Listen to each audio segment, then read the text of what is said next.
আসসালামু আলাইকুম।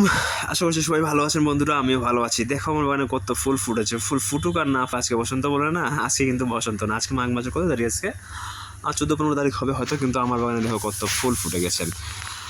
আমি প্রায় আমার 8-10টা চন্দ্রমল্লিকা ভ্যারাইটি আছে, তার মধ্যে মাত্র 4 কি 5টা ভ্যারাইটি ফুটেছে, সেগুলোই তোমাদেরকে দেখাচ্ছি। বাকিগুলো কেন ফুটতেছে না আমি বুঝতে পারছি না। পাতা ওগুলো এখন বরঞ্চ আরও বেশি বড় হয়ে যাচ্ছে, মাথাটাতে আরও প্রচুর পরিমাণে পাতা, গুচ্ছ গুচ্ছ পাতা হয়ে যাচ্ছে। কী যে সমস্যা আমি বুঝতেছি না। তবে যেটা ফুটতেছে সেটাই তোমাদেরকে দেখাচ্ছি। জানি না কয়টা ভ্যারাইটি ইতিমধ্যে দেখিয়ে ফেলেছি। এই যে দেখো, এই ভ্যারাইটিগুলো কিন্তু খুবই স্ট্রং। আর দেখো কত পরিমাণে ফুটে, দেখেছো? একবারে যে কারো মন ভুলিয়ে দেবে, চোখ জুড়িয়ে দেবে। হ্যাঁ, মাথা নুইয়ে পড়তেছে, ডালগুলো ফুলের ভারে গাছটা ভেঙে পড়ে যাওয়ার মতন অবস্থা হয়ে গেছে। সবগুলো কলি কিন্তু এখনও ফুটেনি।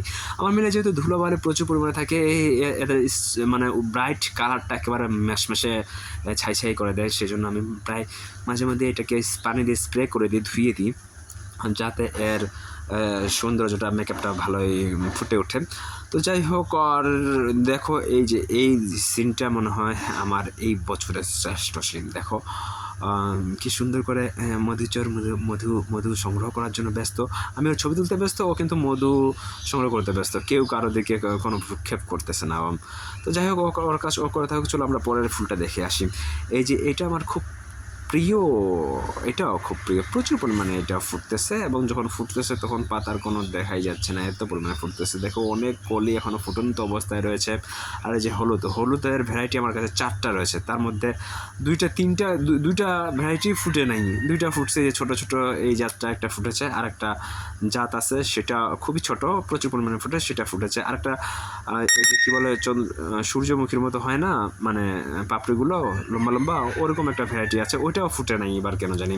আর সবচেয়ে পছন্দের যদি বলে এই লালটা আবার দেখি বেশি দিন লাস্টিং করে না। প্রথমেই যেগুলো ফুটতে শুরু করেছে সেগুলো আবার প্রথমে শুকাতে শুরু করেছে। তো যাই হোক, সবগুলো যদি একসাথে ফুটতো আর সেটা তাজা থাকতো তাহলে কতটা সুন্দর হতো।